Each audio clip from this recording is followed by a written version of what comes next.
J'ai eu le plaisir d'échanger avec Charlie Toquet, qui est aujourd'hui directeur d'animation et illustrateur freelance. C'était un échange très enrichissant car Charlie a un parcours assez atypique. Il a débuté en tant que touche-à-tout dans le jeu vidéo avec le logiciel Flash pour maintenant travailler dans le monde du motion design avec Animate. Et un parcours comme le sien, ça permet de prendre un certain recul lorsqu'on se pose des questions sur notre carrière. Il nous explique aussi les bienfaits d'avoir été un touche-à-tout lorsqu'on commence à gérer d'autres personnes issues de différents corps de métier. Il nous montre aussi l'importance des projets perso pour désacraliser son taf et vous aurez aussi droit à quelques petits tips d'animation et de workflow de sa part. Si vous souhaitez participer au podcast en posant des questions aux invités, n'hésitez pas à vous abonner à la page Instagram de Motion Meet. Et si vous voulez soutenir l'émission, vous pouvez participer au Tipeee. Le lien se trouve en description. Je vous laisse sans plus attendre avec notre conversation. Bonne écoute.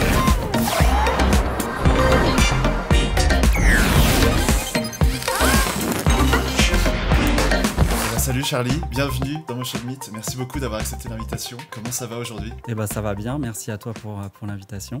Eh ben de rien, ça fait un moment que je regarde un peu tes illustres, tout ça, et que je voulais aussi un profil d'illustrateur. C'est d'ailleurs comme ça que je t'ai un peu abordé, je crois, quand on s'est un peu parlé avant d'enregistrer le podcast. Et du coup, moi je trouve ton profil un peu assez intéressant parce que après on a un peu discuté et tu vas parler un peu de ton passé, de ce que tu as fait et comment t'en es arrivé dans le monde du motion design. Est-ce que tu veux te présenter ? Je pense que tu le feras mieux que moi. Eh ben carrément. Moi c'est Charlie, je suis illustrateur et réalisateur d'animation. Je travaille en freelance là depuis un peu plus de 5 ans. Et voilà, je veux dire globalement, je passe mon temps sur des projets de commande. Je fais un peu de projets perso par-ci par-là, mais je veux dire c'est plutôt en marge. Ouais. Et voilà, la typologie de projets sur lesquels je vais intervenir, ça va être du film de marque en fait, du film publicitaire ou du contenu animé pour les réseaux sociaux. Ouais. Et ouais, au niveau de mon parcours, pour le coup, j'ai fait une école d'animation 3D à Paris qui s'appelle Lizard Digital. Okay. J'y ai passé environ 2 ans. Ouais. Ils existent toujours, non ? Ça existe toujours, ouais, carrément. Ils ont en fait... C'est où déjà cette école ? Il me semble en avoir déjà entendu parler, c'est pour ça. Alors c'est à Paris, c'est sur la place de la Bastille. Ah oui, c'est ça, ok, je me souviens. J'avais passé des tests là-bas. Et, ok. J'ai été refusé, cool. Voilà. Ok. Et je sais qu'ils ont ouvert depuis, je crois qu'ils ont ouvert plusieurs succursales, mais ouais, je crois que la maison mère est toujours à Paris. Okay. Et ouais, ils ont un cursus de jeux vidéo, un cursus d'animation, et je crois qu'ils sont d'ailleurs plus reconnus pour leur, si je dis pas de bêtises, pour leur cursus jeux vidéo. Mais moi, à l'époque, j'ai choisi l'animation et l'animation 3D, donc ce qui est assez marrant parce que finalement, j'en fais très peu, voire pas du tout dans ma pratique aujourd'hui, mais voilà, non, c'était vraiment des belles années parce qu'en fait, j'avais une soif d'apprendre, j'avais envie de connaître plein de trucs, d'apprendre plein de trucs, de découvrir tout ce que je pouvais découvrir. Donc trop bien, 2 années super. En plus, pour le coup, c'est là-bas que j'ai ouvert pour la première fois After Effects. Ok, d'accord. Là, j'ai eu des cours d'animation, j'ai eu des cours d'illustration. Donc quand même, ça raccrochait vachement de wagons, même pour la pratique de l'animation 2D. Mm-hmm. Et voilà, en parallèle, j'étais en alternance dans une petite boîte qui faisait du jeu web. Okay. C'était la grande époque du jeu Flash, donc ça remonte quand même à... Je te parle de 2005-2006, quoi. Ouais. La grande époque de Flash. Ouais, c'est ça. Et voilà, j'étais donc dans cette boîte un peu en tant que couteau suisse. J'ai eu la chance d'être dans cette boîte qui commençait à se structurer, qui était une boîte de passionnés avec des gens pour le coup, hyper compétents, hyper calés sur plein de sujets autour de la création. Ok. Et voilà, ils m'ont fait super confiance. Donc en fait, j'ai fait plein de trucs là-bas. Tu vois, j'ai fait du perso, du décor, de l'anime, du motion. Ouais. J'ai même écrit des dialogues. Stylé ça. Ouais, c'était très cool. J'ai fait de la musique, des choses que... pour le coup, c'est vrai que ça correspond à une époque. Aujourd'hui, dans le jeu vidéo, les studios sont hyper structurés. Tu vois, t'as des narrative designers qui vont écrire les dialogues, t'as des sound designers qui vont faire la musique, etc. Mais à l'époque, et c'est encore plus valable pour des studios de jeux indépendants, à l'époque, c'était un petit peu plus freestyle, quoi. Il suffisait que tu montres un peu d'intérêt, un peu d'enthousiasme pour un champ créatif pour lequel on n'avait pas les compétences en interne pour te saisir du truc et le faire, quoi. Ah ouais, trop bien pour un jeune comme ça, d'avoir un peu de tout, d'avoir un peu de liberté surtout, c'est trop cool. Mais ouais, c'était vraiment des super années. Tu vois, pour tout te dire, j'y suis resté 7 ans, donc mes 2 ans d'alternance, plus encore 5 autres années. Donc vraiment, je me suis éclaté, ça a été hyper formateur. Mais bon, comme toutes les bonnes choses ont une fin, la boîte s'est fait racheter et moi, j'ai fait partie des vagues de licenciements. Donc ça, c'était en 2012. Ouais. Et puis voilà, tout de suite, en fait, j'ai rebondi avec d'anciens collègues avec qui je travaillais donc dans cette boîte, qui ont eux aussi été licenciés. On s'est chauffé pour monter un studio de jeu. Ok. Voilà, notre propre studio à nous, donc qui s'appelait Cube, et qui était un studio de jeux mobile et tablette cette fois. Donc on n'était plus sur le web, on était sur mobile. Et l'idée, c'était de développer des jeux éducatifs pour les enfants et pour aider notamment les enfants dans leur apprentissage des maths. Trop bien. Ok. Ouais, très cool, très très cool. Et voilà, en fait, j'ai un peu continué sur le même mode couteau suisse parce qu'en fait, on était une très petite boîte. En fait, les 4 associés, on était aussi les 4 travailleurs du studio. On n'est jamais vraiment trop monté à plus de 5-6, quoi. Donc, c'était vraiment très petite structure. Et moi, j'étais en charge de la DA là-bas. Donc, en fait, c'était voilà, un peu tout ce qui avait trait à l'aspect visuel du studio, quoi. Donc pareil, couteau suisse, décor, perso, anime, motion, parce qu'on faisait aussi des projets de prestation. Ok, d'accord. Écriture, un peu de musique, enfin voilà, vraiment toujours sur le même mode. Ouais, t'avais le même système que ta boîte d'avant, quoi, quand c'était encore indépendant, c'est ça?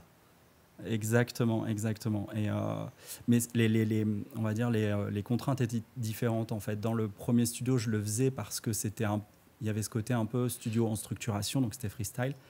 Dans le deuxième, je l'ai fait parce que en fait, on était vraiment peu nombreux, quoi. Donc il y avait une nécessité absolue de prendre en charge plein de sujets en fait.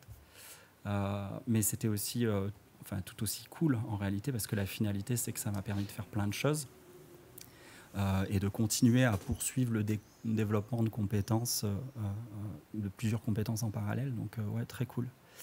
Et voilà, ça a duré jusqu'en 2019. Donc toujours au bout de 7 ans. J'ai 2 expériences de 7 ans qui ont fini par soit un rachat, soit pour le coup là, une fermeture du studio.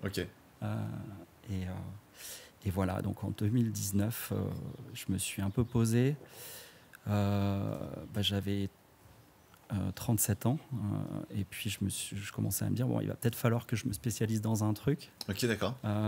Ouais, parce que en fait, je me sentais...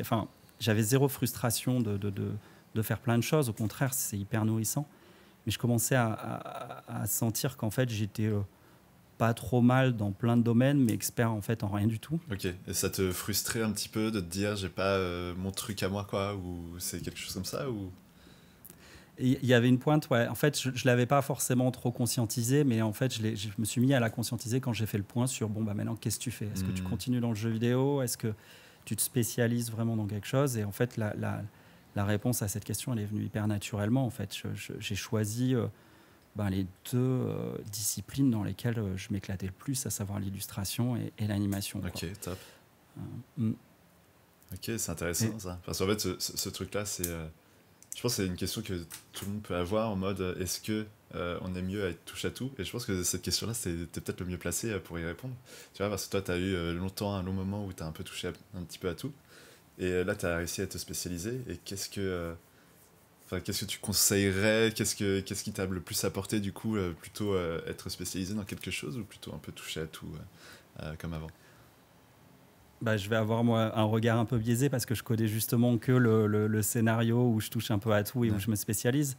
Mais je reconnais que c'est quand même vraiment une approche que je regrette pas. Et s'il fallait le refaire, je referais exactement la même chose. En fait, toucher à tout dans un premier temps, c'est le meilleur moyen d'éveiller sa curiosité, de savoir ce qu'on aime faire et ce qu'on n'aime pas faire. Ouais. Après, je pense que ça ne vaut pas pour tous les types de personnalités. Je pense que tu as des gens qui sortent d'études et qui savent déjà exactement ce qu'ils veulent faire et c'est très bien. Et dans ce cas-là, il n'y a pas forcément besoin de perdre de temps, autant spécialiser tout de suite. Mais pour moi, qui papillonnait un peu dans la créa, franchement, c'était hyper formateur, quoi. D'abord, c'était hyper formateur parce que ça m'a permis de savoir ce que j'aimerais faire et pas faire. Et en plus, je me rends compte aussi qu'il y a certaines compétences que j'ai développées, que je ne mets plus forcément à l'œuvre aujourd'hui, mais qui me servent quand même dans les disciplines que j'exerce maintenant, quoi. Oui, parce qu'en fait, ça t'a permis d'avoir déjà des acquis, et du coup, tu vois à peu près comment ça fonctionne, et donc ça te permet de dire, ok, si je fais ça comme ça, je vais aller beaucoup plus vite par la suite, c'est ça. Exactement, tu vois, typiquement, j'ai eu des expériences, des missions en lighting 3D, tu vois, donc ce qui est hyper lointain de ce que je fais aujourd'hui, mais en réalité, ça m'a vachement ouvert l'esprit sur la manière, la théorie de la lumière, la manière d'éclairer une scène. Donc en fait, ça va me servir dans l'illustration, savoir comment la lumière peut rebondir, tout ça. Et tu vois, c'est un exemple parmi d'autres. Même la musique, tu vois, ça me développe une sensibilité qui fait que aujourd'hui, quand je vais bosser avec un studio de sound design, des musiciens, je vais on va pouvoir avoir un ping-pong, un échange d'idées, et je vais pouvoir amener aussi un peu de choses. Donc, ouais, c'est plutôt en ce sens-là que c'est pour le coup, hyper utile. Ouais, je trouve que c'est bien en fait de pouvoir se dire, ok, je connais un petit peu ce que fait tout le monde dans une équipe.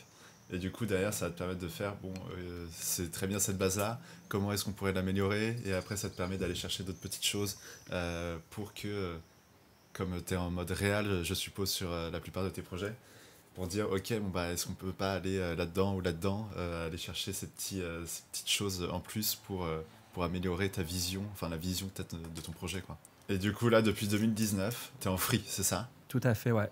Et ça va, ça te plaît? T'as encore 2 ans, là? T'as encore 2 ans avant de changer, c'est ça? J'ai encore 2 ans, voilà, avant que ça se passe mal. Non, mais ça me plaît grave. Ouais, ça me plaît de ouf. Ouais. En fait, j'ai fait cette bascule en 2019, et alors elle a été un peu... comment dire, elle s'est faite de manière assez douce, en fait. J'ai pas transitionné du jeu vidéo vers le motion, vers l'anime de manière hyper brutale. En fait, comme je sortais d'une expérience d'une quinzaine d'années dans le jeu vidéo, en fait, mon réseau était principalement composé de gens qui travaillent dans cette industrie-là, en fait. Et donc, j'ai continué à prendre des missions pour des studios de jeux. Ok. Et en parallèle, je prenais mes premières missions motion, quoi. Et c'était top parce que, ouais, non seulement ça m'a permis de faire comment dire, de continuer à être aussi encore dans un milieu dans lequel j'ai été pendant 15 ans. Donc, c'était important de ne pas faire une coupure trop nette pour moi. Et puis parce qu'aussi, je ne me sentais pas forcément hyper légitime à l'idée d'un seul coup m'autoproclamer animateur, motion designer, enfin... je me sentais un peu, tu vois... j'avais un petit syndrome de l'imposteur à ce niveau-là. Donc, pouvoir me tester sur des projets clients tout en dépendant pas financièrement de manière absolue, pour moi, c'était hyper cool. J'ai pu, tu vois, commencer sur des petits projets clients, souvent un peu corpo ou institutionnels, et prendre de la confiance comme ça, quoi. Et donc, ouais, depuis, je dirais qu'il y a eu une première phase entre 2019 et 2021 pendant laquelle j'ai vraiment varié un peu mes missions. Donc, j'ai continué finalement sur ce mode un peu couteau suisse. Fin 2021, j'ai beaucoup travaillé sur l'année. Je me dis, OK, je vais me prendre le mois de décembre pour moi et je vais me chauffer sur un petit projet perso, quoi. L'idée, c'était de faire un truc pour essayer un peu de définir une identité graphique un peu plus nette. Et puis surtout de me prendre une grande récréation de 1 mois, quoi. Ouais, je comprends. On va revenir là sur ton projet perso un tout petit peu plus tard, mais moi je trouve ça vraiment intelligent le move que tu as fait, tu vois, de garder un pied du coup dans ce que tu connais, donc le jeu vidéo, sans doute des clients peut-être que tu connaissais peut-être déjà à ce moment-là, comme ça te permet, comme tu disais, tu vois, de garder de la stabilité derrière. Comme tu voulais te lancer dans l'animation, ça fait toujours peur, je pense. Au-delà du syndrome de l'imposteur, de se lancer dans quelque chose, dans une industrie que tu connais à moitié, poser un service nouveau aussi. Je pense que ouais, tu as ce truc-là en mode, ok, est-ce que les gens vont apprécier mon travail? Est-ce que je vais me faire accepter? Est-ce que je peux me faire payer pour ça, etc. Enfin, payer, oui, mais à quel prix, tu vois? Et donc oui, c'est un process à prendre en compte quand on change plus ou moins de tout au tout, et je trouve ça bien en fait ce truc là de se dire ok, je garde là mon gros, c'est là où je suis sûr d'avoir de l'argent avant de complètement switcher et d'arriver directement dans l'animation, quoi. Ouais, complètement. J'ai vraiment cette chance-là et ça s'est un peu imposé à moi, donc c'était quelque chose qui n'était pas forcément réfléchi, mais effectivement ça me convenait de ouf, quoi. C'était parfait. Ouais. Ah oui, tu l'avais pas pensé comme ça au début, c'était plus Genre, autant y aller, t'avais des projets de jeux vidéo qui tombaient peut-être, et puis tu t'es dit, allez, go. Ouais, alors en fait, pour le coup, j'avais quand même vraiment cette volonté d'aller dans le motion, donc je m'étais dit, bon, bah, je vais le faire, je vais essayer de me trouver des clients. Ce que je voulais dire, c'est que j'avais pas forcément la volonté de... Enfin, je m'étais pas forcément projeté sur un mode de fonctionnement, une transition ou quoi que ce soit. En fait, tu vois, mon studio, il fermait en octobre, je crois que c'était au début octobre. Bon, bah, le 12 octobre, j'avais une mission. Enfin, les trucs sont allés très très vite. J'avais une mission pour le coup dans le jeu vidéo. Et en fait, j'ai pas forcément. Autant j'ai eu le temps de me poser la question sur ce que j'aimerais faire ou pas faire, autant j'ai pas forcément eu à me poser la question de bon, bah, vers quelle industrie me tourner pour trouver des clients. Ouais. Les choses sont venues un peu comme ça. Et du coup, comment tu as démarché les clients en motion? Comment ils t'ont trouvé? Et comment toi comment ils sont venus à toi? Eh ben, c'est marrant parce que en fait, ils sont venus à moi, j'allais dire un peu par mon réseau jeux vidéo, parce que tu vois, à l'époque, j'ai travaillé j'ai fait un motion, le syndicat national du jeu vidéo. Donc voilà, c'est une structure que je connaissais bien de par mon expérience dans le jeu vidéo. Donc ça s'est fait assez naturellement et c'était cool parce qu'ils avaient besoin de motion. Et donc voilà, je leur ai dit coucou, je fais ça moi maintenant. Donc il y a moyen que peut-être qu'on puisse travailler ensemble. Et puis j'ai eu un deuxième client pour lequel j'ai fait une dizaine de vidéos, je crois. Donc c'était un gros client pour moi, qui était la Fédération Léo Lagrange. Et avec laquelle aussi j'avais travaillé en presta par l'intermédiaire du studio de jeux vidéo, quoi. Donc c'est des contacts que j'avais eu, que j'avais déjà depuis un moment, et qui m'ont, du coup, qui ont été plus faciles à convaincre. C'est-à-dire que j'avais déjà fait mes preuves en travaillant avec eux sur d'autres sujets, et donc ils étaient plus rassurés à l'idée de me confier du motion parce qu'on se connaissait en fait. Ouais.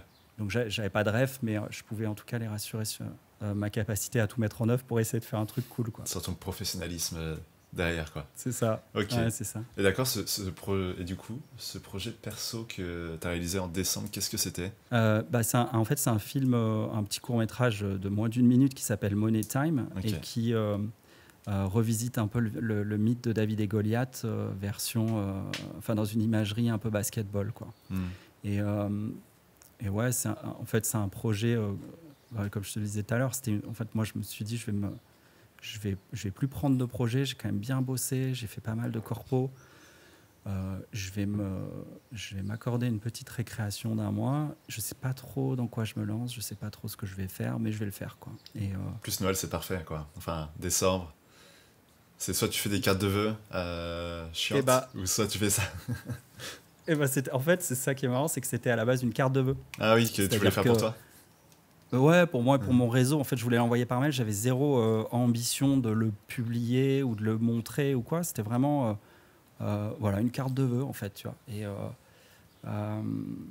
Et en fait, finalement, tu vois, je travaille sur ce projet de manière hyper empirique. C'est-à-dire qu'en fait, j'ai des personnages, j'ai des petites séquences. En fait, elles se relient même pas forcément entre elles. Mais enfin, j'y vais sans trop conscientiser le truc. Et puis finalement, petit à petit, je commence à me dire, ah putain, je pourrais peut-être le monter, en faire un truc, raconter ça, faire tels animes, tel plan en complément. Et donc le truc s'est monté comme ça, un peu de manière chaotique. Mais ouais, voilà, c'était hyper fun à faire. Et surtout, en fait, je me suis retrouvé avec un truc à la fin que j'ai commencé à montrer un peu à droite à gauche, et j'avais des super retours. Donc je commençais à me dire, bon, peut-être qu'il faudrait que en fait, j'essaie de le montrer un peu plus, quoi. Et donc là, je me suis chauffé à le poster sur le groupe Facebook de Motion Café, d'ailleurs. Ok, stylé. Et c'était trop bien. Enfin, pour moi, c'était... je flippais quand même pas mal de montrer mon travail à mes pairs, quoi. Et en fait, j'ai eu des super retours. Et ça, pour le coup, ça a été... je remercie toutes les personnes qui ont commenté et qui m'ont boosté à ce moment-là, parce que ça a été vraiment pour moi un peu révélateur, quoi. Je me suis dit, putain, ouais, en fait, il y a moyen que... Enfin, tu vois, toute cette... ce manque de confiance que je pouvais avoir, d'un seul coup, il était vachement... ça m'a vachement aidé à le dépasser, quoi. Ouais, ça l'a un peu écarté, tu t'es senti peut-être... tu t'es dit, bon, ok, j'ai peut-être ma place dans le motion, quoi. C'est ça, exactement, ouais, exactement. Et donc, j'ai essayé après... je me suis dit, vas-y, allez, je vais essayer de le promouvoir et tout. Et donc, j'ai essayé un peu à droite, à gauche de le poster, de le faire vivre, d'essayer de faire en sorte qu'il soit vu. Et voilà, en fait, je pense que ce projet-là, il est à la base de tous les projets cool que j'ai pu faire ensuite. Donc, trop bien. Ouais, trop bien, quoi. Donc après, du coup, tu as envoyé ce projet-là peut-être à des potentiels clients par la suite, ou c'est des gens qui ont vu ton projet, qui sont venus vers toi directement? Et bah, c'est ça, en fait, c'est des gens qui ont vu le projet et qui sont venus vers moi. Et donc le truc, j'avais pas du tout anticipé à la base. Tu voulais prendre ton mois de janvier aussi tranquille, après tu fais putain non, il y a des gens relous là, ils viennent me contacter. C'est ça, quoi. Je me suis dit, bon, allez, quel projet corpo je vais travailler là en janvier et en fait, ouais, non, ça s'est pas basé comme ça, quoi. C'est-à-dire que j'ai commencé à avoir des agences qui m'ont sollicité, et en fait, c'est cool parce que ce que j'ai montré à travers ce film, c'est tu vois, des thématiques qui m'habitent, qui me passent, enfin, en tout cas, qui m'amusent. Et forcément, tu vois, une agence, elle va voir ce film-là et elle va avoir peut-être un projet qui peut correspondre, tu vois, qui peut rentrer, qui peut être autour du sport, et forcément, elle va raccrocher les wagons et se dire, tiens, ce gars-là, peut-être que ça peut être un bon candidat potentiel pour faire ce projet. Et en fait, du coup, j'ai eu des projets comme ça. J'ai eu notamment un projet pour la FIFA, donc qui est relié tu vois, à la thématique du sport. Et puis après, j'ai eu des projets qui n'étaient pas forcément reliés à la thématique du sport, mais qui étaient plus cartoon, qui sont arrivés. Donc, ouais, je pense que ça a été un bon marqueur, un bon shift, en fait, ce début d'année 2022, quoi. Ok, trop bien. Ouais, c'est exactement le truc que je pense, tu vois. Je me dis, si tu fais des projets perso qui montrent ce que tu as envie de faire, ouais, t'as eu de la chance parce que tu as fait un premier shot, et ça... Enfin, je sais pas si tu en avais fait avant, mais tu as fait un bon shot à ce moment-là, tu vois, de bonne anime perso. Et du coup, ça a payé juste derrière. Et je trouve ça intéressant, ce truc-là, de se dire, ok, je vais taffer peut-être pendant 1 mois, 2 mois sur quelque chose, où ça peut être, tu vois, décimé sur toute une année. Et au final, tu vas sortir ton petit projet, quoi. Mais de montrer aux gens ce que tu as envie de faire et comment tu le fais, je trouve ça intéressant pour ensuite aller chercher les projets que tu veux, en fait. Et complètement, carrément. Et en fait, c'est vrai que ça m'est apparu comme une évidence quand j'ai commencé à avoir tu vois, les conséquences de ce truc-là, mais je ne l'avais pas du tout conscientisé avant, quoi. Et en fait, après, je me suis dit, c'est évident, en fait. Si tu veux capter une typologie de projet et que tu te chauffes pour faire un projet perso, ça vaut le coup que ton projet perso soit la démonstration de ce que tu pourrais faire dans cette typologie de projet-là, quoi. Et enfin, tu as raison, c'est exactement ça. Moi, c'était un peu accidentel pour le coup. Effectivement, si je me rechauffais sur un projet perso, plus récemment, je prendrais clairement cette problématique-là en compte, enfin, cette idée-là en compte, quoi. Est-ce que, avant qu'on passe à la suite, ça te dit qu'on passe au double expresso? Là, si tu connais, tu as 2 choix, tu vas devoir en choisir un sur les deux. Comme ça permet aux gens d'un peu plus te connaître. Ok, c'est bon pour toi? Donc plutôt thé ou café? Café. Plutôt solo ou en équipe? Plutôt solo. Mac ou PC? Mac. Couleur ou noir et blanc? Couleur. Dynamique ou enivrant? Dynamique. Texture ou flat? Flat. Projet perso ou projet pro? Un peu des deux, quoi. Un peu des deux. Ouais. L'un pour avoir l'autre, quoi. C'est ça. Penser ou agir? J'aimerais te dire agir, mais je pense que je peux que répondre penser. Spécialisé ou touche à tout? D'abord touche à tout et après spécialisé. Et enfin, motion ou jeu vidéo? Les deux. Les deux. Il y a eu plein de petites réponses. On va choisir les deux. Et ok, ça marche. Je prends. Ouais, j'avoue, j'ai pas tranché, ouais, mais... Je prends. Non, c'est bien, ça permet aux gens d'un peu plus savoir ton état d'esprit, comment t'es en ce moment. Et du coup, d'enchaîner un peu sur la suite. Et moi, justement, on parlait jeux vidéo ou motion, un peu des deux. Et comment, du coup, le jeu vidéo, ça influence maintenant ton motion ou peut-être ton workflow maintenant quand tu taffes sur un projet? Eh ben ouais, effectivement, moi c'est un truc que j'ai remarqué, que j'ai pas forcément conscientisé tout de suite, mais que j'ai remarqué quand j'ai commencé à travailler avec d'autres animateurs et animatrices, dont je remarquais qu'ils avaient une approche vachement plus académique que moi, quoi. Effectivement, je me suis rendu compte que j'avais plein de choses que je reprenais de mon époque du jeu vidéo, quoi. Alors c'est des choses qui sont pas forcément, enfin, pas réinventer la roue, hein, mais en tout cas c'est des trucs sur lesquels je me base fort, et notamment, tu vois, il y a une... Pour remettre un peu du contexte sur mes expériences de jeux vidéo, tu vois, je te parlais de mon expérience dans le jeu web, c'était en 2005. Et donc, 2005, tu avais intérêt à ce que ton jeu soit hyper léger, si tu voulais que les gens veuillent le télécharger, parce que les débits n'étaient pas du tout ceux qu'on connaît aujourd'hui. Donc, les machines n'étaient pas ce qu'elles sont aujourd'hui, donc il y avait une vraie logique d'optimisation. Et c'était le cas aussi quand je me suis mis sur le marché du mobile au début des années 2010, quoi. C'est-à-dire qu'en fait, en 2012, quand j'ai commencé à bosser là-dessus, c'était l'iPhone 5 ou l'iPhone 6, tu vois. Donc le hardware, il était super limité, le poids des apps était limité, il fallait pas que ça prenne trop longtemps, sinon les gens téléchargeaient pas ton jeu. Donc, en fait, il y avait cette question d'optimisation, autant optimisation de ressources que de l'optimisation de performance, qui était vraiment au centre, qui était une obligation absolue, quoi. Et donc, tu te retrouves avec une espèce d'objectif qui est comment créer des choses simples graphiquement, que ce soit de la création de personnages, de décors, que ce soit de l'animation. Comment faire simple tout en essayant au maximum de donner aux joueurs l'impression que tu les fais évoluer dans un monde riche et à minima un peu complexe, quoi. Et en fait, c'est cette logique qui est, que tu es un peu obligé de développer jusqu'à l'extrême quand tu bosses sur le type de machine sur lesquelles j'ai bossé. Et je me rends compte qu'effectivement, ça devient presque une seconde nature, quoi. Et pour donner peut-être un exemple un peu plus précis, tu vois, typiquement, moi, je travaillais sur un logiciel qui s'appelle Spine. Alors, je ne sais pas si tu connais. Ouais, c'est bien un truc, ok. Ouais, c'est un standard de l'industrie du jeu vidéo quand il s'agit de faire de l'anime 2D. Ok. Il y a plein de fonctionnalités qui sont très cool, et notamment une qui s'appelle le multitrack animation, qui consiste en fait qui fonctionne un peu comme un logiciel de musique. Tu vois, tu vas avoir plein de pistes qui vont jouer chacun un truc, tu vois, basse, batterie, guitare, tout ce que tu veux, et puis l'ensemble va te donner un morceau. Voilà, c'est un peu pareil, mais appliqué à l'animation. Tu vas pouvoir jouer sur un seul et même personnage plein de petites animations qui vont composer une seule grande animation. Okay. Pour donner un exemple, tu vois, tu as un personnage et puis tu vas pouvoir avoir un canal sur lequel tu vas jouer sur le regard. Ça va être la direction des yeux, ça va être le blink. Au-dessus, tu as un autre canal qui va te permettre de gérer l'expression faciale. Donc, tu vas avoir la joie, la tristesse, la peur, la colère, enfin, tout ce dont tu as besoin. Tu fais ta petite bibliothèque d'animation.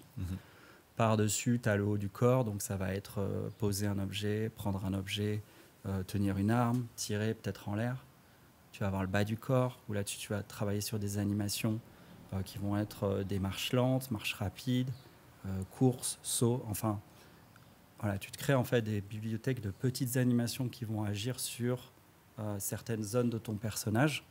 Et en fait, quand tu vas les jouer en même temps, tu vas pouvoir créer des animes qui auront l'apparence de quelque chose de complexe. Typiquement, un perso qui se met à courir, puis qui tire en même temps, puis qui a l'air un peu déter, et puis qui regarde à droite, à gauche, parce qu'en fait, il essaie de voir s'il n'y a pas une menace qui est cachée un peu dans un coin ou dans un autre, qui va cligner des yeux de manière hyper récurrente parce qu'il est en état de stress.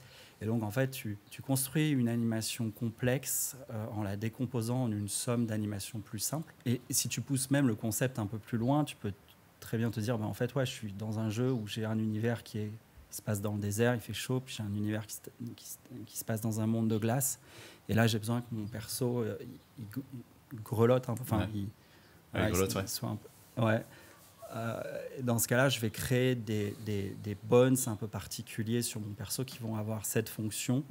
Enfin, plutôt que de reprendre toutes tes animes et de les dupliquer pour en décliner la version grelottée, tu vas créer une animation qui va jouer à un endroit différent de ton personnage et qui va permettre de le faire un petit peu grelotter, quoi. Donc, en fait, je ne sais pas comment l'expliquer autrement, mais tu ajoutes en fait des couches et surtout tu décomposes un ensemble, une unité complexe en un ensemble de trucs plus simples. Là, tu divises chaque animation, chaque caractéristique, chaque action dans une composition, plus ou moins pour parler un peu en mode After Effects, mais ce serait ça le truc, non ? C'est ça ? Exactement, tu vois, et c'est ça. Enfin, c'est en ça que je dis que ça n'a rien de révolutionnaire, parce que je pense que ça parlera à plein de motion designers qui, notamment, bossent sur After et bossent sur du rig perso. C'est juste des logiques qui sont particulières, mais qui sont intéressantes quand tu les pousses à l'extrême. Et moi, c'est un peu ce que j'essaie de faire. Alors, j'ai plus la contrainte d'optimisation maintenant, ça c'est plutôt cool. Mais ouais, je sens que j'ai cette approche-là qui est un peu chevillée en moi et qui me pousse à venir comme ça créer des persos. Alors souvent, tu vois, c'est des persos qui sont rigués, mais où je vais vraiment... tu vois, j'ai envie de faire une animation complexe, je vais tout de suite la décomposer en plusieurs animations plus simples, et puis je vais venir localiser, je vais travailler la tête de mon personnage dans une...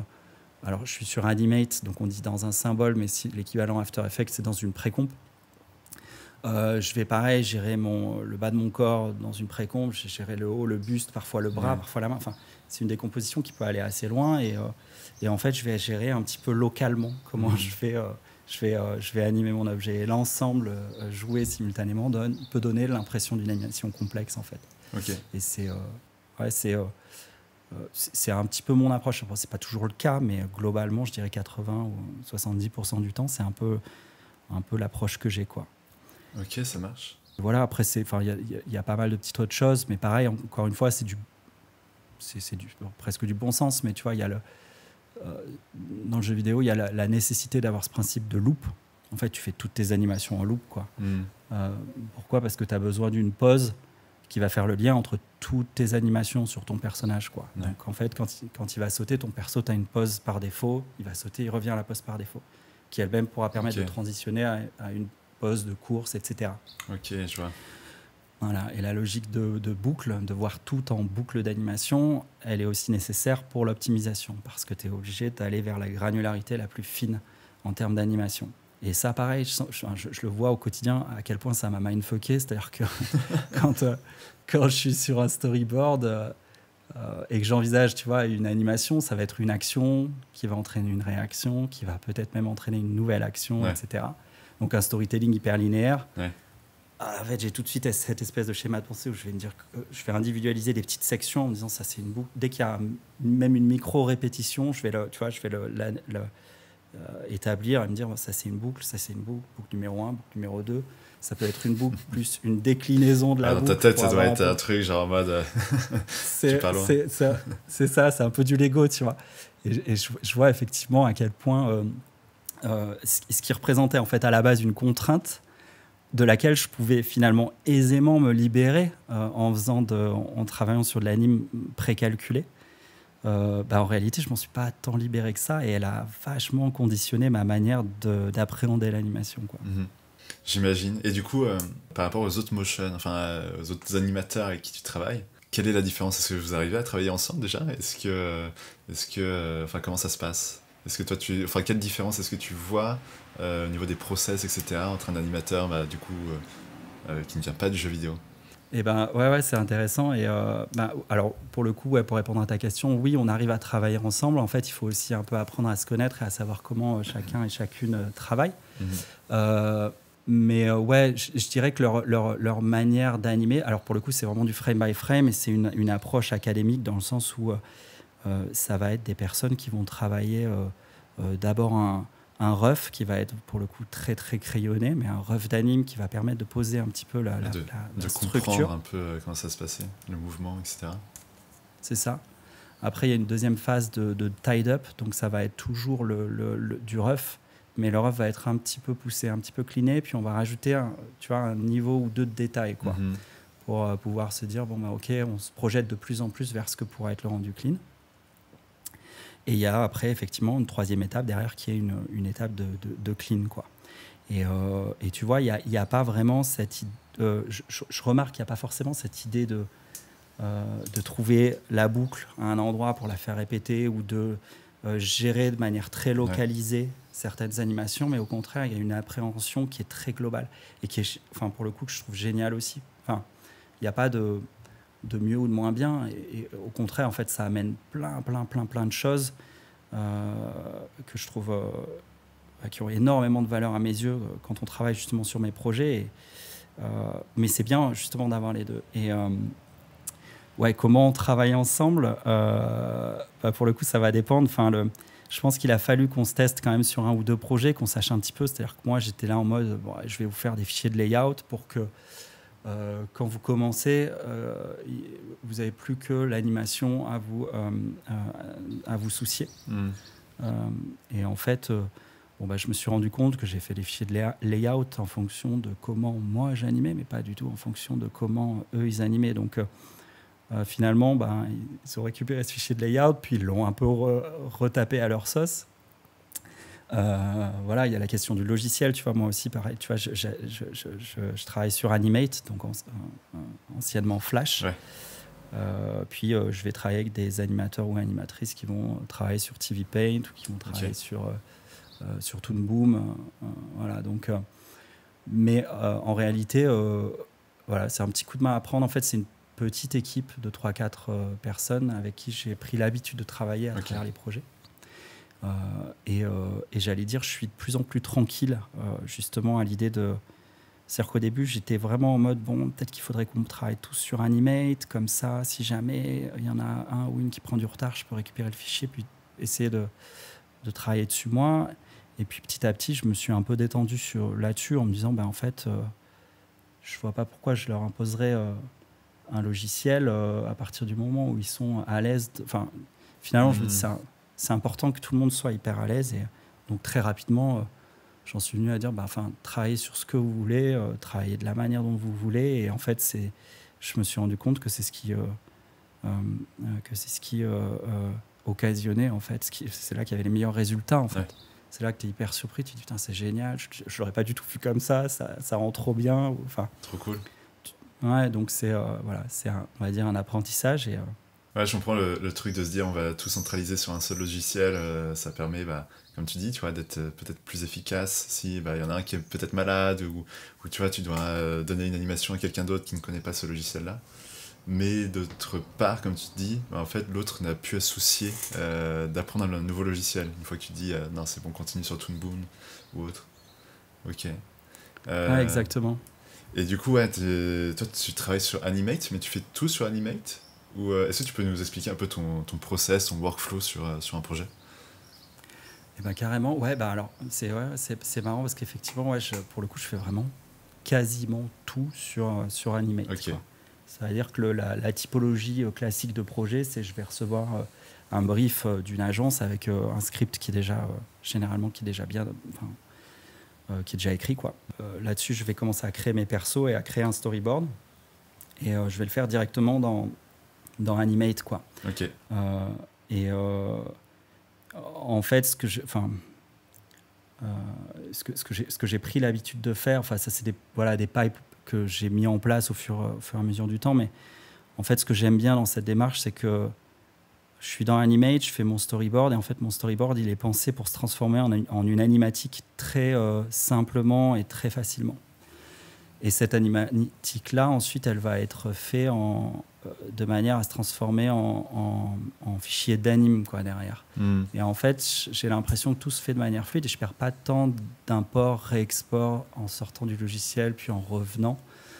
Puis tu vois, par exemple, sur la partie du layout, pardon, pas du layout, de l'animatique, c'est là où je vais commencer à gérer toutes mes caméras. Et puis tous mes plans, et puis l'équivalent de mes précompes. Je vais mettre en place vraiment ce qui va me servir de base à l'anime. Et du coup, c'est du travail qui est fait, mais qui n'est pas perdu, quoi. Qui est toujours une valeur pour l'étape qui va suivre, en fait. Et ça, c'est un peu... pour moi, c'est ce qui me permet, en fait, de perdre moins de temps sur des aspects techniques et du coup de pouvoir investir ce temps-là sur la partie créative. Donc, en fait, je rentre... dans Animate au moment de créer mon storyboard et mes persos et j'en sors au moment d'exporter l'anime. Okay. Après, évidemment, j'utilise, tu vois, After Effects pour la partie compositing c'est trop bien pour du compo et Animate n'est pas du tout adapté pour ça. Ouais. Et ce que j'aime faire d'ailleurs aussi, ce que j'ai pris l'habitude de faire, c'est le compo dont on a l'habitude pour le coup qu'il intervienne en post-production. J'aime bien le faire dès le départ, en fait, en pré-prod, quoi. C'est-à-dire que quand je commence à travailler sur mes style frames, et je sais pas si c'est un truc que tu fais toi aussi ou pas, mais j'aime bien montrer une image qui ressemblera à une image vraiment finale. Donc en fait, je vais faire une image fixe et puis derrière, je vais la retravailler en colorimétrie. Si j'ai besoin, pour X raison, de mettre des effets qui viennent un petit peu donner un côté vintage ou un côté texturé ou j'en sais rien, je vais vraiment travailler mon compositing à ce moment-là, vraiment au moment de la pré-prod.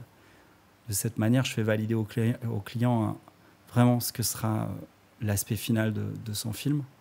Et souvent, ça les rassure parce qu'en fait, tu leur montres un petit storyboard qui est crayonné, qui est un peu moche. Ouais. Donc derrière, c'est cool d'arriver avec un visuel vraiment, vraiment def. Et puis moi, ça me permet après de me dire, OK, en fait, la post-prod, elle est gérée. Elle marche sur une image fixe. J'aurai plus qu'à récupérer mon fichier After et à faire en sorte que tout ça fonctionne sur une image animée. Mais voilà, tout est déjà posé un peu dès le départ, quoi. Ouais, si, moi je fais quasiment comme toi, mais peut-être que parfois je vais aller dans Photoshop, et après t'as le truc de Photoshop, t'as pas tous les... Enfin, les effets diffèrent d'After Effects un petit peu. Donc ouais, j'ai pris l'habitude d'aller dans After Effects après, et de composer vite fait, exactement comme toi, tu vois, changer peut-être un petit peu les couleurs, mettre un petit peu de saturation, de blur, de flou à des moments. Donc ouais, je trouve que ça rassure, comme tu dis, le client, là où tu as fait un storyboard qui est... Enfin, je pense qu'on fait tous des storyboards genre moyens, parce que comme ça, bah, c'est pas la partie la plus intéressante non plus. Nous, ce qu'on veut, c'est vraiment aller dans la prod, quoi. Mais ouais, je suis d'accord. À chaque fois, j'essaie d'envoyer au moins allez, deux images minimum, tu vois, de ce à quoi va ressembler avec les moments un peu clés de la vidéo. Mais oui, même si on a peut-être des clients différents, des projets différents, c'est à peu près comme ça aussi. Ouais, cool. Ouais, puis ça rassure le client, puis ça te rassure. Enfin, je sais que ça a la vertu aussi de me rassurer moi, tu vois, sur ma capacité à. Mais non, c'est cool. Et est-ce que du coup, tu proposes un style à chaque fois? Enfin, toi, je suppose, du coup, tes clients viennent pour ton style maintenant. Mais est-ce que, tu vois, ça t'arrive de proposer, je sais pas, un personnage principal, et après, on proposait peut-être un deuxième, comme ça, bah, tu laisses le choix au client, ou c'est toi qui décides de tout? Non, ouais, ça m'arrive de créer un peu des déclinaisons. Après, comme tu le dis, il y a... si on me sollicite pour un projet, on va pas me solliciter a priori, tu vois, pour faire quelque chose d'hyper texturé, d'hyper réaliste, ou tu vois, ou au contraire d'hyper abstrait. Donc on va venir me voir quand même pour faire quelque chose dans lequel je vais être un minimum compétent, à savoir justement ce style un peu cartoon, un peu coloré et pour le coup très flat. Donc j'ai de moins en moins, on va dire, de job à contre-emploi. Ça veut dire aussi que forcément, en fait, tu as un peu directement la confiance du client, quoi. C'est-à-dire que le client, il sait ce qu'il va, a priori, ce qu'il va avoir. Il sait pourquoi il vient te voir. Et donc, j'ai de moins en moins, enfin, plus ça va, et plus sur les projets, j'ai de moins en moins besoin je dirais, de convaincre. Ouais. Mais en réalité, c'est pas tout à fait vrai ce que je dis, parce que en fait, et ça, c'est aussi intéressant d'en parler, mais j'interviens sur des compètes, en fait. C'est des projets sur lesquels je suis mis en compétition et que je vais remporter ou que je ne vais pas remporter. Mais en l'occurrence, si je le remporte aussi pour ma proposition graphique. Donc en fait, il y a un certain nombre de doutes au niveau du rendu graphique qui sont levés avant même que je commence à travailler sur la prod du projet, quoi. Donc derrière, je peux a priori, tu vois, dérouler sans problème. Évidemment, je vais avoir des retours, mais ça va être plus des retours qui vont s'attarder sur des points de détail, quoi. Ok, ça marche. Intéressant du coup que tu ailles sur les compètes. Tu m'en avais un petit peu parlé, et du coup, moi j'avais trouvé ça un peu surprenant, tu vois, comme tu es en free, d'aller sur des compètes, et tu m'as dit que ça marchait plutôt bien à des moments, même si tu as eu une petite année, tu m'as dit que c'était pas facile. Est-ce que tu veux nous en parler un petit peu, comment ça fonctionne, comment ça marche en tant que free quand tu participes à des compètes? Carrément. Moi, c'est venu, en fait, je suis depuis 2022, je suis accompagné par une agence qui me représente et du coup qui me permet de me positionner sur des typologies de projets avec des, enfin, je trouve perso des belles ambitions créatives. Et effectivement, souvent, de mon expérience à moi, ces projets-là, ils fonctionnent sur le mode de la compète. En fait, tu vas avoir une agence qui va avoir son client, qui va lui avoir proposé un concept qui va être validé avec un budget validé. Et à ce moment-là, l'agence, elle va faire ce qu'on appelle un triple bid. Là, en fait, elle va faire appel à 3 artistes / ça peut être des studios aussi, mais elle va faire appel à 3 entités pour venir travailler sur une proposition graphique et une proposition même créative. Donc voilà, il y a des cas, effectivement, dans lesquels je suis sélectionné, je suis invité à participer à cette compète. Et dans ce cas-là, effectivement, je suis amené à travailler sur ce qu'on appelle un traitement, c'est-à-dire une propale. Et ces propales, souvent, elles occasionnent du travail graphique. Tu vois, je vais proposer des persos ou des style frames. Ça dépend après du temps dont je dispose pour pouvoir préparer ma proposition, mais je vais l'agrémenter d'éléments graphiques pour venir donner un petit peu mon intention graphique, et puis je vais couvrir un peu tous les aspects de la réal, quoi. Je vais parler de mon approche du brief, de mon approche au niveau de l'animation, au niveau de la réal, au niveau du sound design. Je vais couvrir comme ça un peu tous les champs en détaillant un petit peu comment je vois les choses.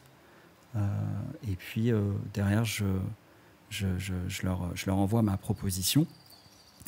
Et là-dessus, du coup, sur les traitements, je suis aussi vraiment bien aidé par mon agence qui s'appelle Jelly. Okay. Et qui a, pour le coup, vraiment l'habitude de travailler sur ce type de compète et qui m'aide à vraiment structurer et formaliser ma réponse. Et c'est une aide qui est hyper précieuse. Parce que moi, en réalité, je n'ai pas forcément d'expérience là-dedans. Je ne sais pas exactement comment il faut leur parler. Ouais. Ils m'aident à écrire, à argumenter, à faire tout ce travail-là. Et derrière, effectivement, je rends ma proposition. J'ai l'occasion de venir la détailler, en fait, la pitcher en direct avec l'agence, quoi. Okay. Donc, ça va être un moment d'échange pendant lequel je vais détailler un petit peu ma proposition. Je vais répondre aux points sur lesquels il peut y avoir des doutes ou même simplement des questions. Et puis derrière, tu vois, j'attends 2-3 jours et puis je sais si j'ai gagné le projet ou si je l'ai perdu, quoi. Et voilà, c'est un mode de fonctionnement qui est un peu quand même particulier. C'est-à-dire que perso, je ne suis pas vraiment hyper fan du principe de faire travailler des artistes gratuitement. Parce que là, pour le coup, quand tu le gagnes, c'est OK, mais quand tu le perds, tu auras investi du temps qui ne te sera pas rémunéré. Donc, c'est pas un mode de fonctionnement que je trouve super. Et par ailleurs, je sais que tous les 3-4 ans, il y a une grosse levée de boucliers. Les artistes se mobilisent pour dire non, on ne veut plus de ce fonctionnement-là et tout. C'est souvent relayé par je ne sais pas si tu as vu, par des blogs qui font référence dans l'industrie culturelle. Mais souvent, c'est très peu suivi des faits parce que le changement ne peut pas vraiment provenir des artistes ou des studios, mais il peut provenir que des agences. Et ça, pour le coup, c'est... donc souvent, c'est un peu des coups d'épée dans l'eau. Et moi, je me retrouve finalement dans ce mode de fonctionnement-là avec... Enfin, je ne peux pas vraiment révolutionner la manière de faire. C'est en fait soit je décide de jouer ce jeu-là et donc j'obtiens des projets, soit je décide que non. Et dans ce cas-là, je me coupe de certaines opportunités qui pourraient être intéressantes, quoi. Donc c'est un arbitrage, pour le coup, perso à faire, quoi. Mais est-ce que du coup maintenant ça marche pour toi de faire ce système-là, du coup? Ouais, alors en fait c'est l'année 3 là un peu où je fais un peu ça. La première année, très cool, j'en ai tenté 3, j'en ai remporté 2, donc trop content. En fait, voilà, pour revenir un peu à la base, comme c'est des triple beats, en fait, t'es toujours en face de 2 artistes ou studios, quoi. Donc en fait, factuellement, tu as une chance sur 3 pour le remporter. Donc pour 3 tentatives, normalement, tu es censé en gagner 1. Ça, c'est sur le papier. Et a priori, quand on gagne 1, tu disposes d'un budget qui est suffisamment conséquent pour pouvoir à peu près largement éponger les échecs, les 2 autres échecs. Donc sur le papier, c'est plutôt rentable. Maintenant, c'est... t'as aucune certitude, quoi. Et tu vois, justement, ce que je te disais, l'année 1, moi, j'en ai remporté 2 sur 3, donc j'étais là, ouais, trop cool et tout. C'est facile ou quoi? J'ai pas pris la confiance, mais en fait, je me suis très vite dit, si t'en as gagné 2 sur 3, c'est que normalement, c'est possible d'en faire au moins 1 sur 3 de base, tu vois. Donc j'étais quand même, je me suis dit, voilà, j'étais boosté et je pensais ça. Et en fait, l'année 2, donc c'était l'année dernière, j'ai tenté 5 compètes, j'en ai remporté aucune. Ouais. Et là, donc, c'est quand même la douche froide, quoi. Une espèce de série noire. Il y en a certains que j'ai ratés de pas grand-chose. Il y en a certains pour lesquels je me suis rendu compte qu'en fait, en face, j'avais j'avais des structures, mais complètement folles. C'est-à-dire que, tu vois, si j'avais même su à l'avance que j'avais été en face de ces studios-là, mais même pas, j'aurais essayé, quoi. Tellement ils sont bons. Ouais. Mais ça, tu le sais pas à l'avance, donc c'est aussi ce qui est intéressant. Mais ouais, tout ça pour dire que sur l'année dernière, j'ai passé... Alors, ce que j'aime bien faire, c'est que j'aime bien noter les heures que je passe sur tous mes projets chaque jour. Donc, je dispose de données après qui me permettent de savoir quel temps j'ai passé sur différentes tâches. C'est quoi, t'as un petit Excel ou un truc comme ça ou...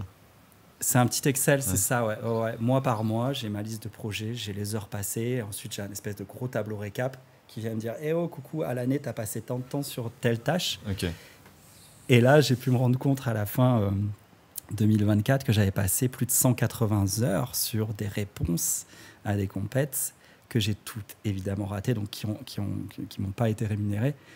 Et là, ça pique un peu. Mais bon, c'est... Et là, pour cette année, c'est l'année 3 et pour le moment, j'en ai remporté 2 sur 3. Okay. Donc, pour le moment, là, le ratio, c'est un peu inversé. Donc, en fait, en gros, c'est toujours un risque. Et c'est un risque qu'on peut, j'imagine, se permettre de prendre si on a bien de la trésorerie, si on a de quoi voir venir, si en fait, on a de quoi assumer, entre guillemets, financièrement, les échecs que tu peux rencontrer, quoi. Ouais. Mais du coup, j'imagine que si tu en fais 2, en fait, un appel d'offres, une fois que tu as le projet, c'est des gros projets. Et combien de temps ça te prend sur une année, en termes de mois peut-être? Et est-ce que le budget alloué, je vais pas forcément te demander le budget, mais est-ce que ça peut te permettre de faire, je sais pas, 2-3 mois sans avoir d'autres projets à côté? Ou comment ça se passe? Ouais, c'est exactement ça. En fait, la typologie de projet, généralement, les prods, elles vont s'étaler sur une durée de 6 à 9 semaines. Ça, okay. C'est un peu ma prod de base. C'est souvent la réalisation de films qui vont durer entre 15 et 30 secondes. Et ouais, effectivement, alors sans rentrer dans les détails des budgets, mais tu vois, en théorie, je sais que moi, si je rentre 2 à 3 projets comme ça dans l'année, c'est suffisant pour atteindre mes objectifs en termes de chiffre d'affaires. T'as fait ton année, donc, et après, bam, vacances.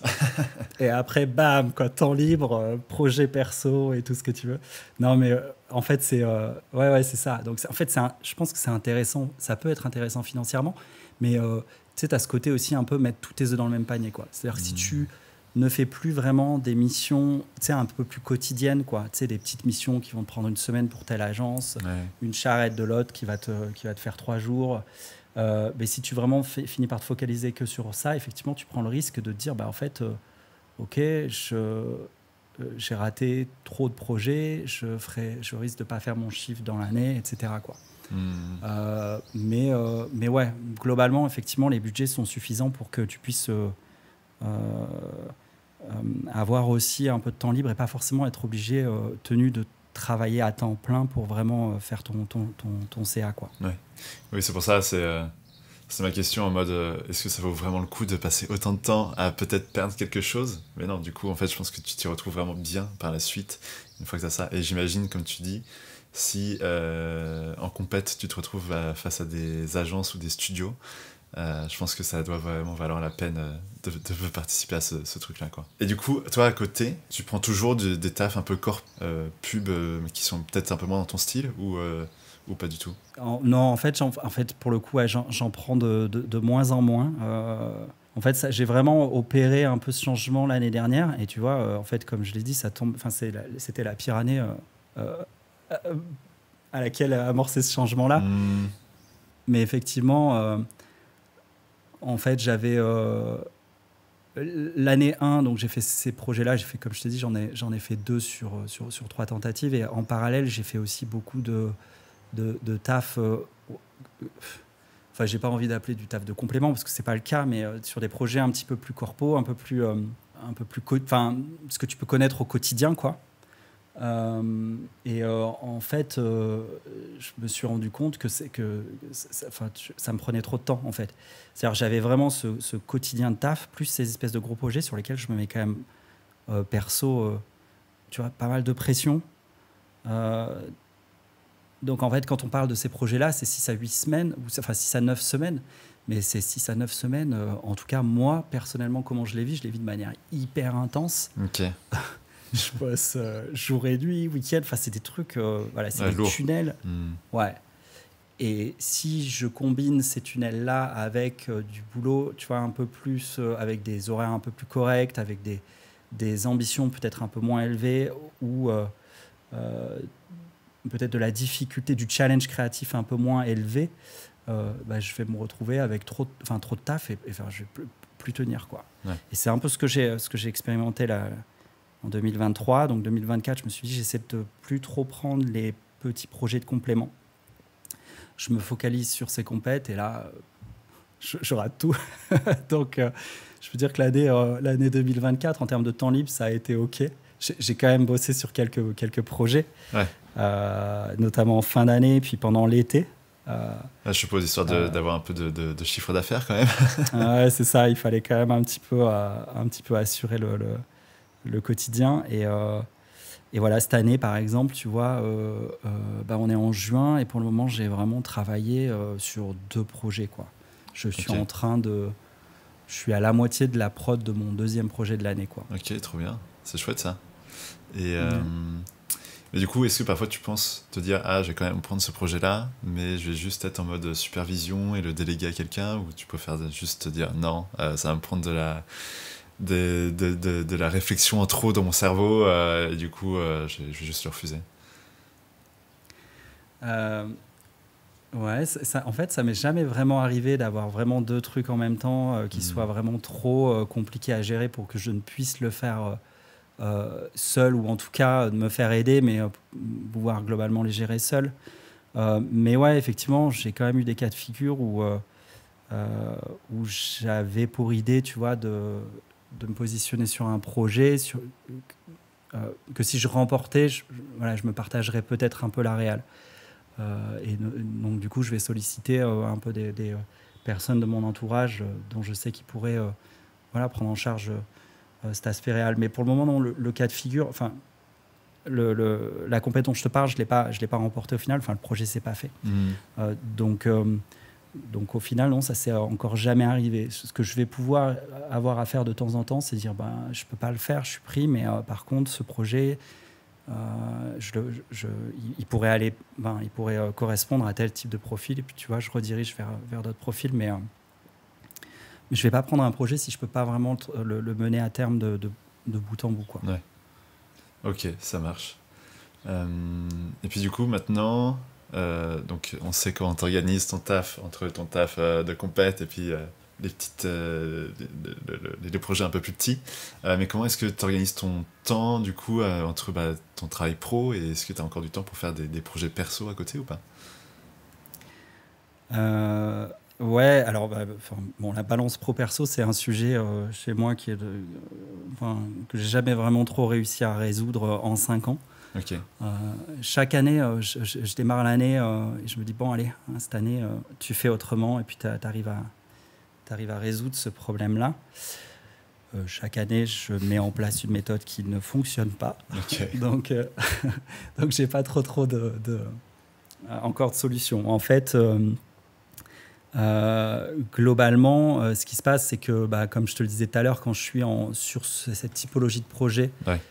Je me mets une certaine pression. Enfin, tu vois, je me dis, putain, c'est des projets ambitieux pour des clients, entre guillemets, importants. Il faut pas que je me larde, faut que vraiment je donne tout. Donc, je suis en mode, j'ai plus de vie, en fait, pendant 9 semaines, quoi, concrètement. Et puis après, derrière, j'accouche du projet. Puis, tu sais, c'est un espèce de grand vide où j'ai du temps libre et où là, je vais avoir tendance à plus... je suis souvent un peu rincé dans ces moments-là. Et je vais avoir plutôt tendance à vouloir profiter de ma famille, quoi. Tu vois, j'ai 2 enfants et en prod, c'est un peu compliqué. Alors, si je profite pas justement des périodes hors prod pour rattraper un peu du temps avec elle, ça peut être vite compliqué.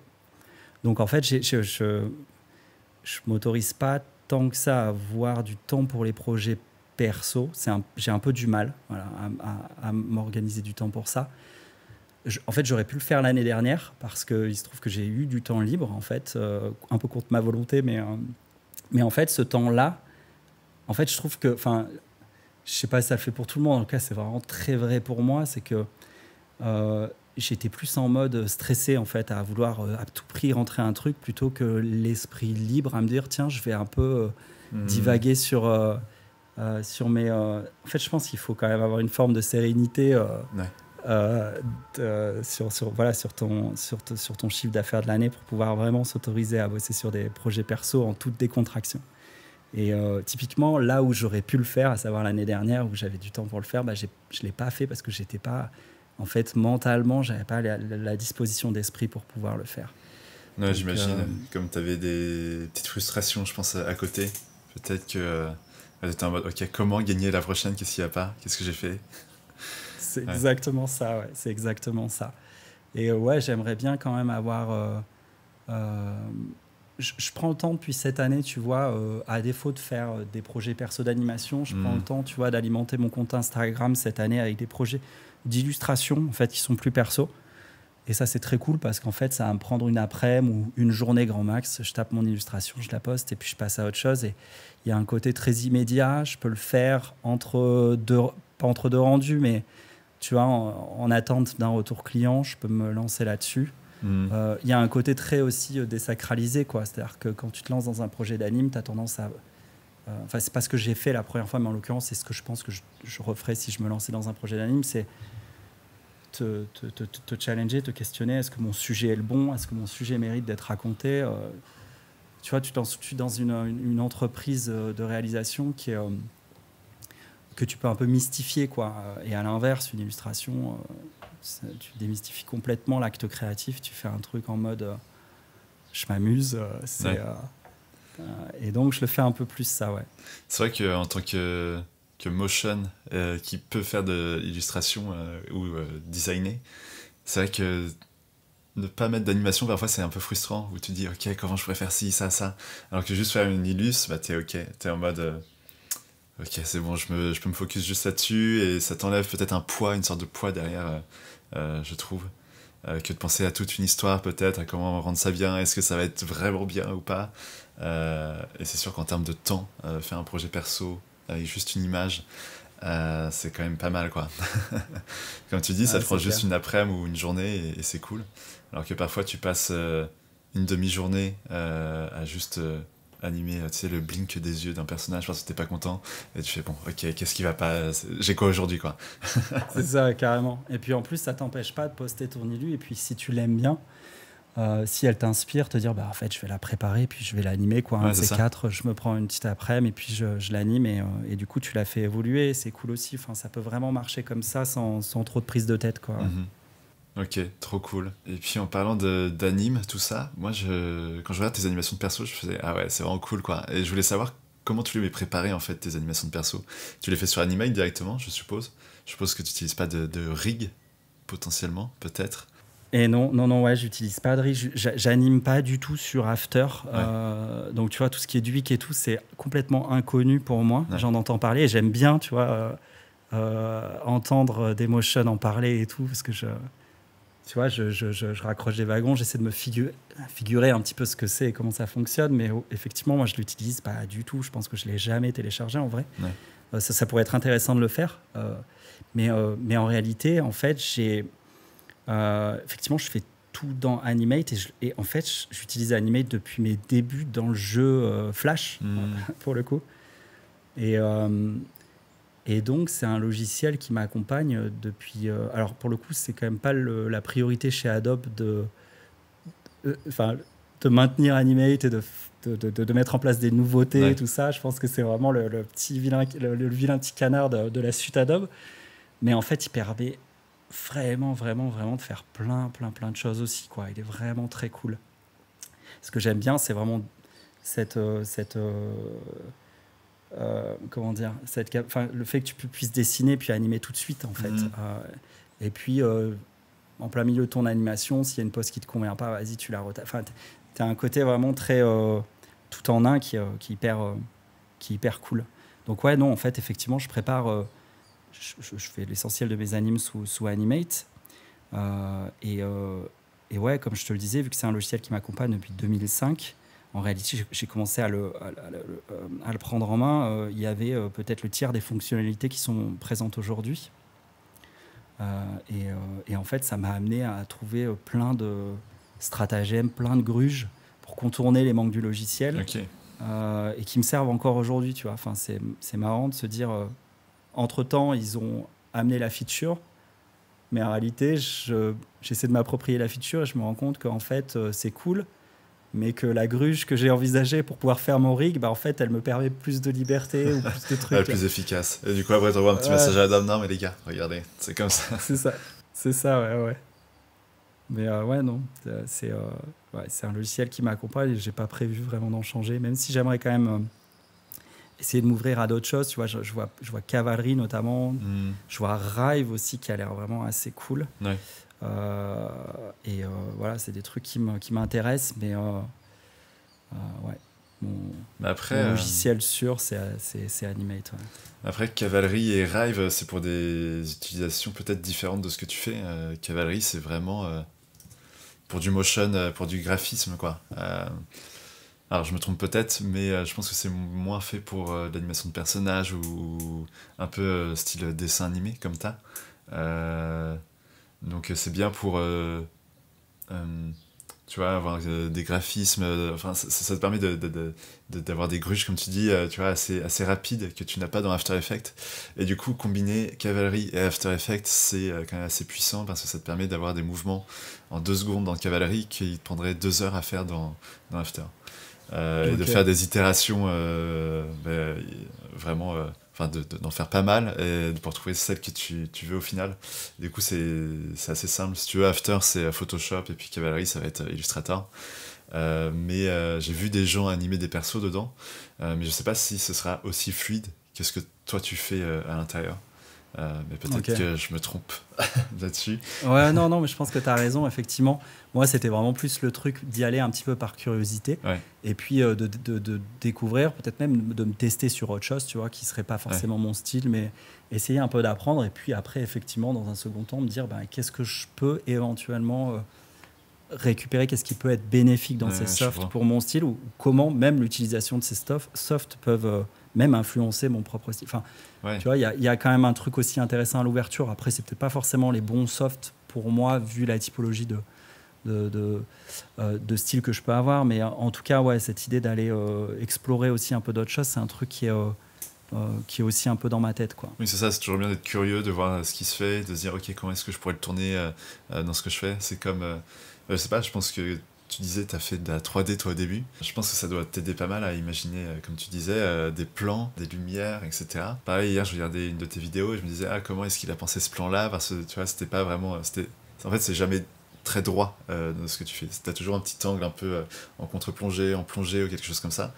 Et je trouve ça intéressant d'apporter de la perspective, en fait. Et je pense que c'est la 3D que tu as étudiée avant qui t'a permis de te dire, ok, on va ramener de la profondeur assez simplement, comme ça. Et du coup, ça apporte directement quelque chose en plus qu'une illustration très flat, quoi. Ouais, exactement. C'est exactement ça, en fait. Ouais. C'est vraiment le fait d'avoir un peu étudié la 3D. Alors, vraiment, j'ai un niveau catastrophique en 3D, mais c'est même pas le sujet. En réalité, le sujet, c'est vraiment qu'est-ce que ça a pu m'apporter d'un point de vue plus théorique, en fait. Et effectivement, ça m'a permis d'aborder l'espace de manière complètement différente. Et c'est un truc qui, je pense, qui a bien influencé ma manière de voir l'espace, de positionner mes caméras dans l'espace.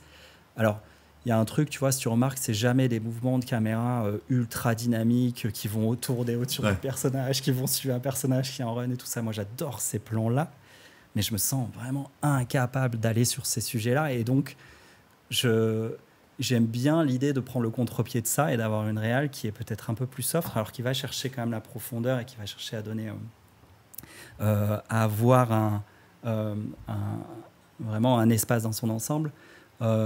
Mais ouais, en tout cas, ouais, pour le coup, c'est ça, c'est vraiment la 3D. Et de temps en temps, ça m'arrive, de moins en moins, mais ça m'arrive de taper un volume rough pour en 3D, avec un placement de cam aussi pareil un peu rough pour percevoir un volume quand il me semble un peu trop complexe à rendre, quoi. Puis même pour imaginer ta scène, moi aussi parfois je vais sur Blender, tu vois, histoire de voir, un peu placer des éléments plus ou moins, et puis me dire ok, comme ça je vois à peu près la perspective, la profondeur qu'il peut avoir. Et aussi ça permet de peut-être changer ton placement de caméra, de voir assez rapidement quel angle tu vas prendre, est-ce qu'il y en a un pas plus intéressant, même la focale, tu vois, avoir un personnage très gros au premier plan et puis avoir un autre truc très très loin, ou l'inverse, et du coup ça permet d'avoir des choses très intéressantes qui peuvent te guider vers d'autres idées, quoi. Ouais, de ouf, ouais.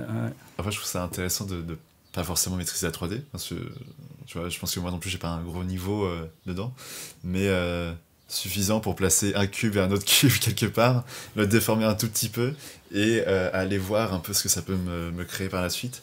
Et du coup, je trouve ça intéressant d'avoir plusieurs outils à droite à gauche, quoi. Carrément, ouais. Ok, c'est cool. Et en fait, toi, quelles sont tes références pour avoir trouvé un peu ta patte comme ça? Est-ce que t'as des choses en tête ou est-ce que ça t'est venu comme ça par magie? Ouais, bah ça m'est venu un peu comme ça. Je pense qu'il y a une partie de mon style qui est aussi dictée par le côté technique, en fait. Tu vois, le fait de travailler sur Animate et d'avoir eu cette volonté de continuer à travailler sur Animate, ça va forcément me diriger sur un style qui va être flat, avec une absence totale de texture. Qui va être... le côté cartoon, je pense que ça vient vraiment des choses qui me parlent, en fait, qui m'influencent. Et c'est marrant parce que je pense que j'ai aussi des influences... tu vois, si je te les cite, tu verras pas du tout le lien avec mon taf. Et pourtant, je sais pas expliquer pourquoi, mais ça m'inspire. Tu vois, enfin, j'ai revu là récemment en salle Akira. Ok. Et je l'avais pas revu depuis mon enfance. Alors, je l'ai vu quand j'étais môme. Je pense que j'avais avoir 10-11 ans, à un âge où, a priori, il n'était pas question de voir un film comme ça. Mais c'était je pense qu'à 10-11 ans, tu comprends pas trop ce qui se passe dans le film, quoi. Bah, y avait un côté où moi je me suis pris une espèce de claque, quoi. J'ai adoré, ça m'a fait un peu flipper, mais j'étais surtout hyper fasciné, quoi. Ouais. Et en fait j'ai bénéficié tu vois de cette phase un peu début des années 90, je dirais, où en fait tout ce qui était animation était considéré pour les enfants, quoi. Donc en fait moi j'ai trouvé cette VHS, je me suis dit ah putain Akira trop bien et tout. Mes parents ils ont pas trop capté, j'ai regardé ça et je l'avais pas revu depuis. Mais en fait, c'était vraiment très présent dans mon imaginaire. Je m'en suis rendu compte en le revoyant récemment. Je suis allé le voir au ciné, une projection en 4K et tout, au Ciné Lumière, là, à Lyon. Il y a 2 mois, je me suis pris une espèce de gifle. Ça m'a fait ressortir tous ces trucs, en fait, tous ces trucs qui étaient déjà un peu en moi. Et j'ai pas du tout... Enfin, je l'avais pas revu depuis parce que j'avais pas envie de casser le mythe, en fait. Et en fait, c'était pas du tout ce qui s'est passé, quoi. Donc il y a ça vraiment, quand même l'animation japonaise qui se ressent pas trop dans mon travail parce que je pense que je suis plus proche du cartoon américain pour le coup, mais qui est quand même là vraiment présent dans ma culture. Et puis récemment là quand je travaillais justement sur mon projet pour Polaroid, qui était un projet d'anime qui était une sorte d'hommage à l'animation expérimentale des années 70. Ouais. Je me suis un peu plongé en fait dans cet univers-là que je connaissais pas et je suis tombé sur un film qui s'appelle Quasi at the Quacadero, qui a été réalisé par une personne qui s'appelle Sally Cruikshank. Et ce court-métrage, il m'a complètement habité, quoi. Il m'a choqué, enfin il m'a choqué dans le bon sens. Il était un court-métrage qui est absolument génial, qui est complètement absurde, qui est ultra expérimental, qui est vraiment une espèce de masterpiece. Enfin, pour moi, j'étais tout de suite... c'est un truc qui m'a habité, auquel j'ai pensé encore plusieurs semaines après, et qui m'a vachement inspiré, notamment pour ce travail-là sur Polaroid, mais pas seulement, tu vois. Et c'est d'ailleurs ce film, Quasi at the Quacadero, il a été... je crois il y a quelques années, il a été élu parmi les 100 œuvres d'animation all-time, en fait, les plus... les plus importantes, les plus influentes all time. C'est ça. Et moi, j'étais passé complètement à côté de ce truc-là, quoi. Et ça fait, ça fait. En fait, tout ça pour dire qu'en fait, les influences, en fait, elles arrivent. elles arrivent un peu comme ça au quotidien, quoi. J'ai quand même un gros background qui est, je pense, assez que je récupère de mon enfance en fait dans les années 90.